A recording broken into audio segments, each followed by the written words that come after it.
So hi, my name is Chitranshi. तो जैसे कि सर्दियाँ आ चुकी हैं और इंडिया में सबसे ज़्यादा परफॉर्म होने वाली जो सर्जरी है सर्दियों में वो है कैटरैक्ट सर्जरी। और ये सबसे मोस्ट कॉमन क्वेश्चन पूछा जाता है कैटरैक्ट सर्जरी की तरफ जाने से पहले कि हम कौन सा लेंस डलवाएं, किस लेंस की तरफ जाएं।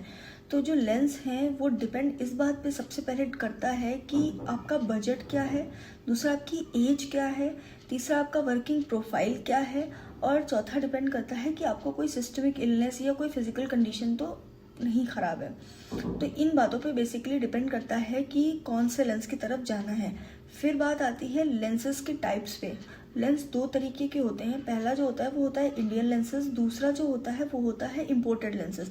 अब इनमें भी क्वालिटीज़ आती हैं, अलग तरीके के लेंसेज आते हैं, जैसे कि monofocal lenses, multifocal lenses, toric lenses.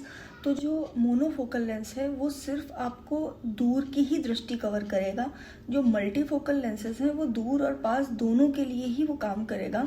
और जो टोरिक लेंसेज होते हैं वो लेंसेज जैसे किसी पेशेंट को सिलिंड्रिकल पावर है तो उन पेशेंट को टोरिक लेंसेज प्रेफर करा जाता है, दिया जाता है। फिर इन सारी चीज़ों को ध्यान में रखते हुए कि कौन सा लेंस आपकी क्राइटेरिया को फुलफिल कर रहा है उसकी तरफ आप जा सकते हैं, उस लेंस को आप अपनी आंखों में पड़वा सकते हैं। तो ये थी जानकारी कौन से लेंसेज की तरफ हम जाएं। ये नहीं कि किसी ने 50,000 कोई 40,000 कुछ भी बता रहा है, कौन सा लेंस रेट के हिसाब से हम चले जाएंगे कि वो लेंस अच्छा होगा, तो ऐसा नहीं है। आप अपनी आईज की कंडीशंस को देखिए, उनको समझिए, उसके बाद ही किसी लेंस को प्रेफर करिए। थैंक यू, नमस्ते, and do subscribe for the more videos to improve your eye health.